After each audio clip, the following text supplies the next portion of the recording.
저는 2003년에 KR에 동참하게 되었는데, 이 KR은 하나님께서 저에게 베풀어 주신 가장 축복된 환경이었습니다. 훌륭한 분들을 많이 만났고요. 그동안 참 많은 것을 배웠고, 또 아름다운 교제를 나눴습니다. 저는 은퇴 교수가 된 지 벌써 3년이 되었지만은, 지난날 KR의 열정들을 되돌아보며 감사한 삶을 살고 있습니다. 오늘 저녁 저는 설교를 준비하면서 지난 20년을 돌아보게 되었습니다. 그리고 제가 초창기 KR에 대해서 가지고 있었던 생각들, 또 KR에서 제가 여러 교수님들과 나누었던 부흥의 열정들을 되돌아보게 되었습니다.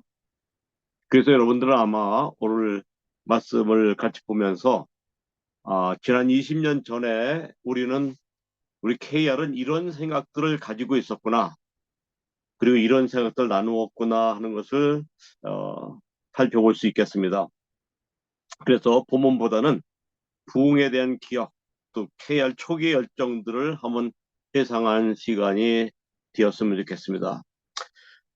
저는 KR과 부흥을 생각할 때마다 가장 사랑하는 본문이 오늘 같이 읽은 마태복음 5장 8절입니다. 그리고 이 말씀은 지금도 부흥으로 가는 가장 중요한 말씀으로 생각하고 있습니다.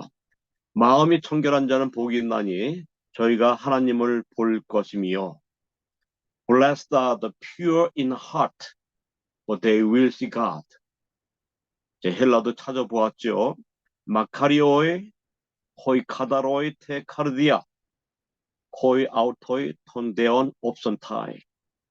자, 핵심적인 말은 청결하다라는 말입니다.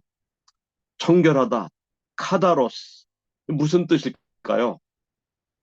먼저 고전 헬라어를 살펴봤습니다. 성서 이전에 아티카 헬라에 보면 카다로스라는 말은 주로 물질적인 의미로 사용됐습니다. 때가 묻은 옷에 대비되는 눈같이 표백된 하얀 옷을 카다로스한 옷이라 생각했습니다. 신체에 흠결이 없는 동물을 카다로스라고 했고, 제일 좋은 가루로 빚어진 떡, 또는 물이 섞여지지 않은 포도주를 카다로스하다. 합금되지 않은 순전한 금, 순전한 은을 카다로스라고 표현했습니다. 다시 말하면 흠이 없는 것, 이물질과 섞이지 않은 것을 카다로스라고 표현했습니다.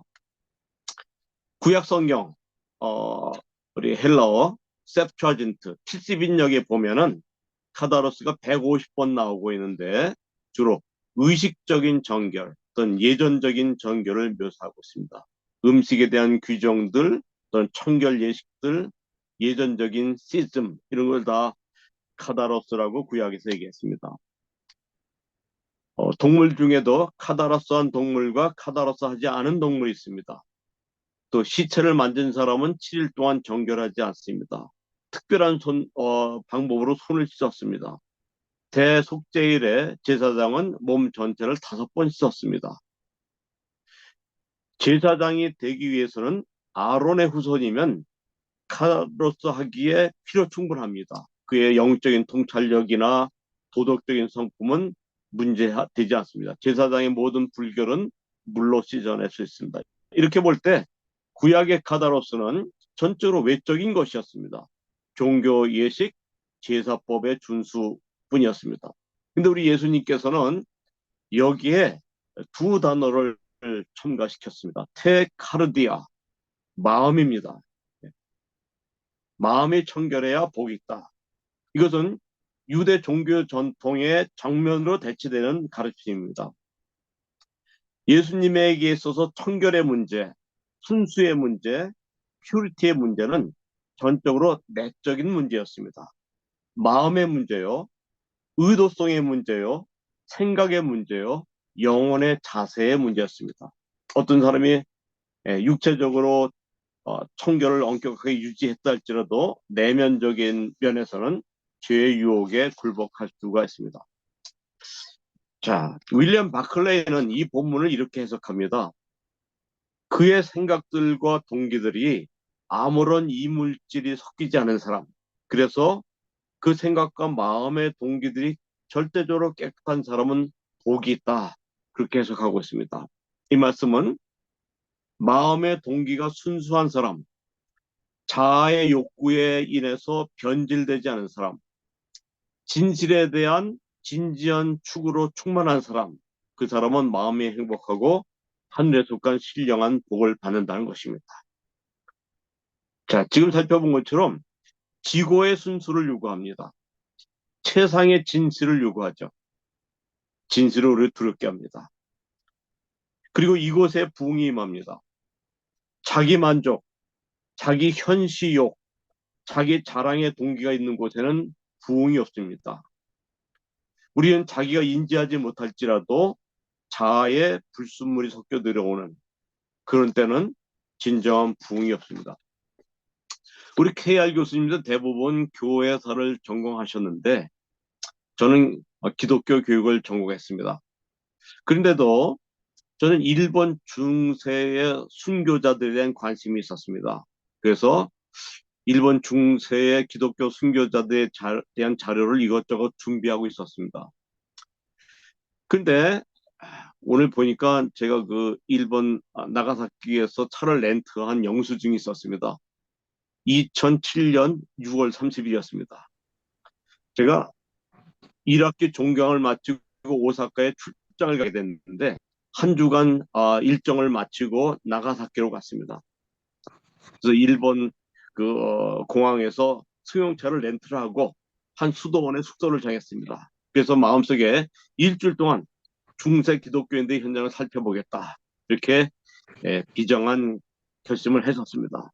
근데 나가사키에 니사자키라는 언덕이 있는데 거기에 순교자 기념관이 있었고 넓은 광장이 있었는데 두 명의 미국인이 거기서 울고 있는 것을 보았습니다.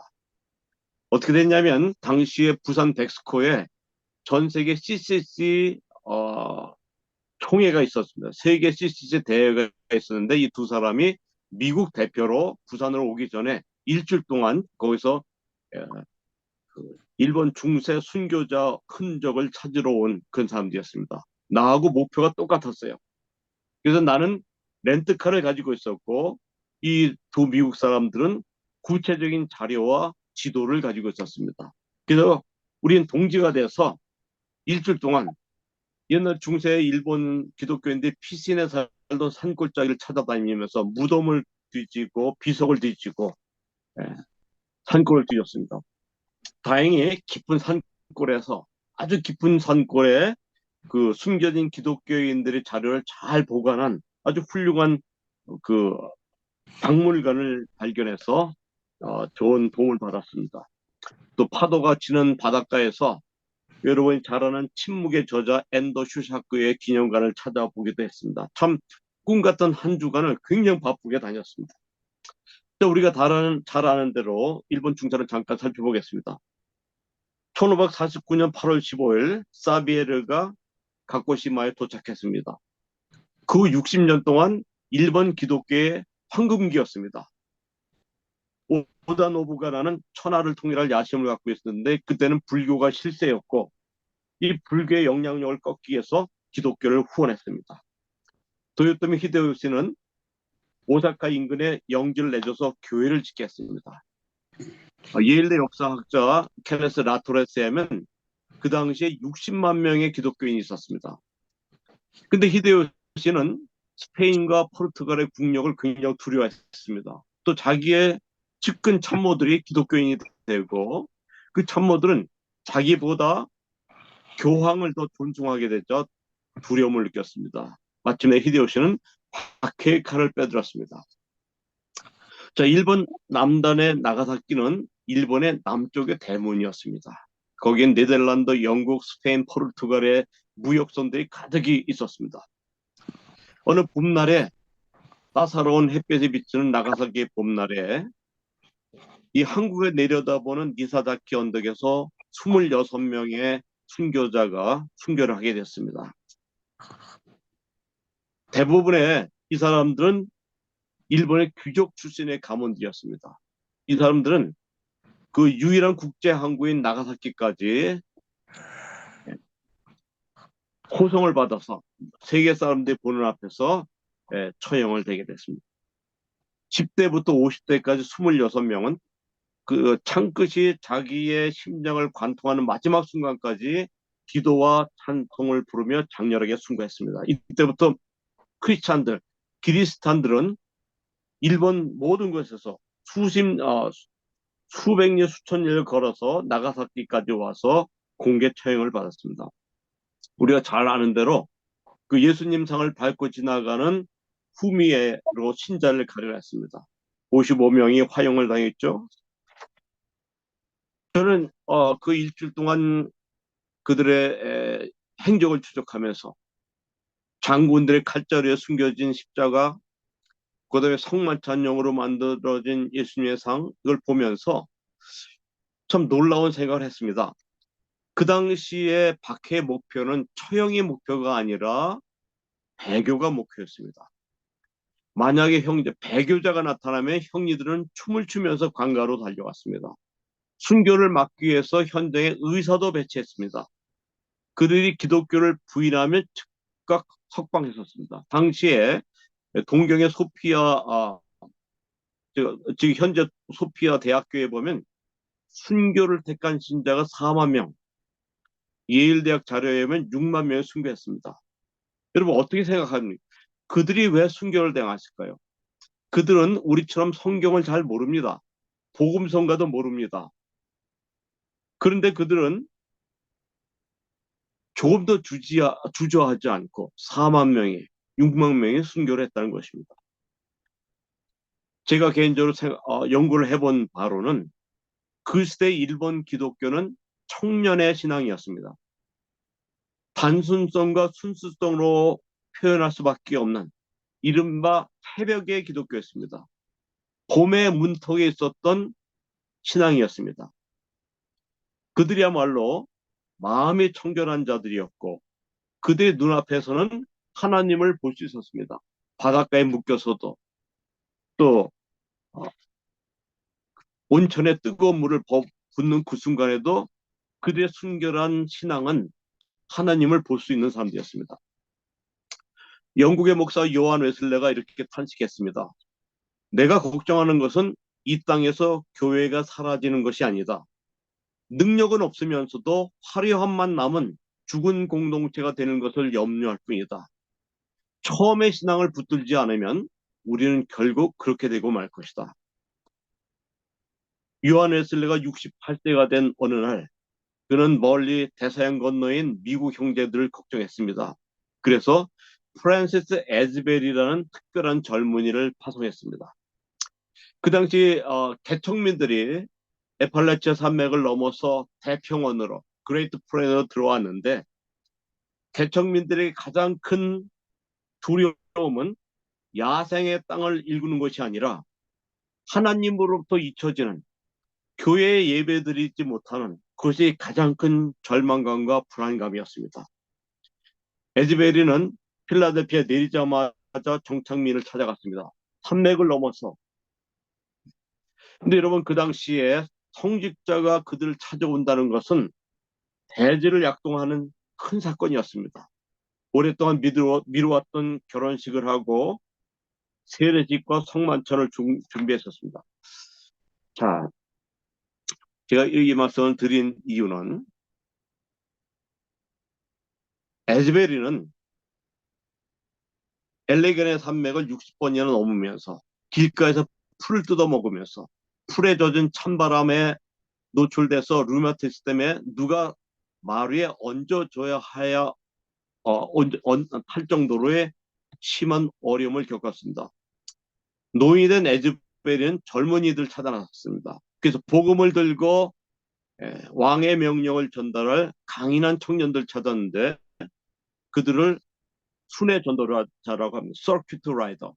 말을 타고 개척지를 다니는 정기적인 설교 순회를 담당하는 사람들을 찾아냈습니다.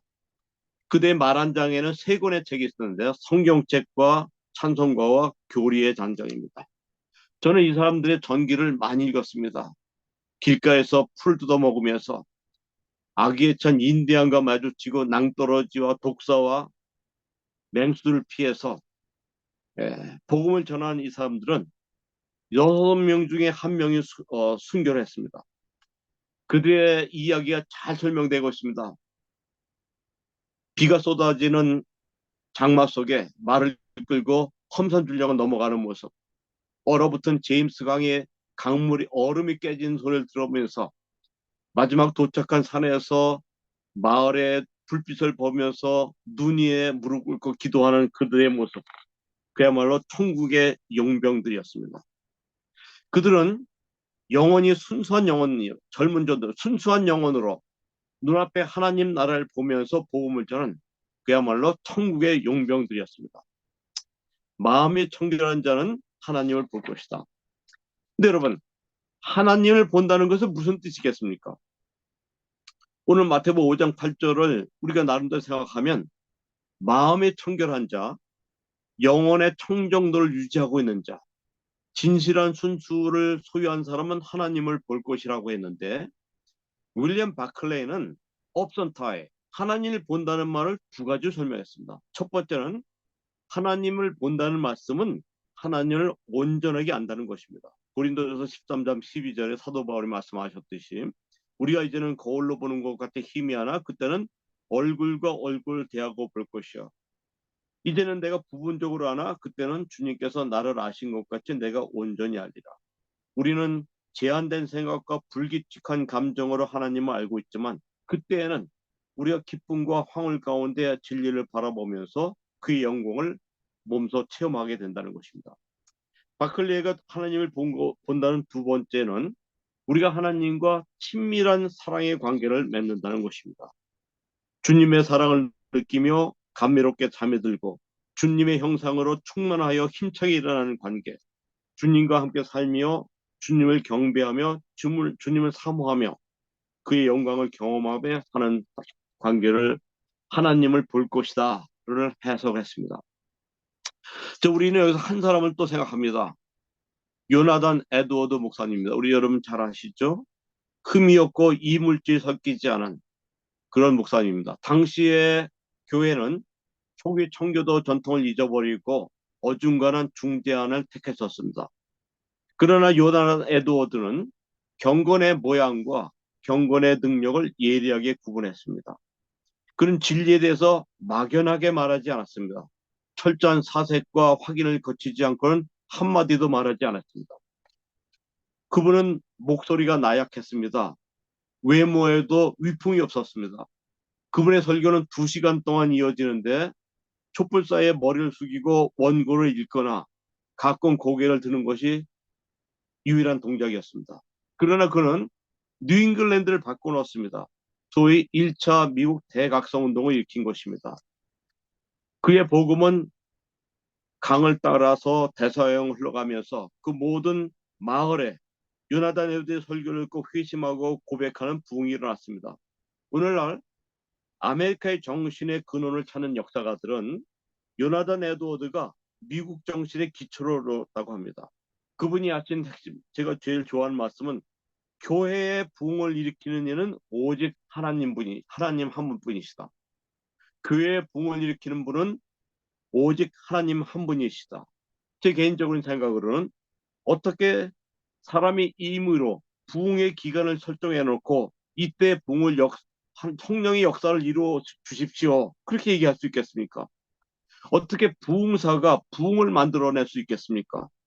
교회의 부흥을 일으키는 이는 오직 하나님 한 분이십니다. 우리의 잘 아는 토마스 아켄피스는 순수성과 단수성을 강조했습니다. 마음의 순수성, purity of mind, 의도의 단순성, simplicity of intention. 그런 두 가지를 얘기했는데 순수성과 단순성은 우리가 이 세상의 모든 세속적인 일을 뛰어넘어서 높이 날아올 수 있는 두 가지의 날개다. 두 가지 날개예요. 순수성과 단순성은. 우리의 단순성은 의도와 연관되어 있고 순수성은 우리가 사모하는 감정, 어펙션과 관계되어 있다. 단순성을 통해서 하나님을 향해 나아갈 수 있고 순수성을 통해 하나님을 이해하고 그분을 맛보아 알 수 있다는 것입니다. 그러면서 만약 당시의 심령이 올바르다면 모든 만물은 생명을 비추는 거울이 될 것이고 모든 만물은 거룩한 교리를 가르치는 교과서가 될 것이다. 그러면서 마음이 순수한 사람은 사물을 명확하고 바르게 올바르게 감지합니다. 마치 철이 불 속에 들어갔을 때 녹이 타서 없어지고 찬란한 빛을 발하듯이 전적으로 헌신하게 되고 마음의 녹이 없어져 새로운 피조물이 될 것이다. 그때 마음은 모든 것으로부터 순전하여지고 하나님을 닮아가게 될 것이다. 마음이 청결한 자는 복이 있나니 저희가 하나님을 볼 것이며. 제가 유학을 마치고 한국에 올 때는 위튼대학 부흥밖에 몰랐습니다. 그저 평양 대부흥회에 대해서는 교과서적인 수준만 알고 있었습니다. 근데 여러분, KR이 어떤 곳입니까? KR은 평양 대부흥 100주년을 기획한 단체고 평양 대부흥의 전문가들이 모인 단체입니다. 저는 그 평양 대부흥에 대해서 참 많은 것을 배웠습니다. 여러분, 우리의 기억을 한번 다시 정리해 볼까요? 우리 조상들이 예수님을 만났던 순간은 아주 독특했습니다. 평양은 어떤 곳입니까? 단군이 도읍을 정했다는 곳입니다. 그 평양에서 장엄한 부흥이 일어났습니다. 지금 김일성, 김정일 부자의 거대한 동상이 세워진 그곳이 바로 만수대입니다. 이곳을 옛날에는 장대제라고 불렀습니다. 평양고리 한눈에 내려다보는 아름다운 언덕이었습니다. 여러분 잘 아는 마포 삼녀 선교사가 널다리골에 교회를 세우는데 장대 언덕에 훤칠한 기와집을 지었는데 장대현 교회였습니다. 1,500명이 예배드릴 수 있었죠. 그 당시에는 민비가 시해되고 을사늑역이 체결되던 중이었습니다.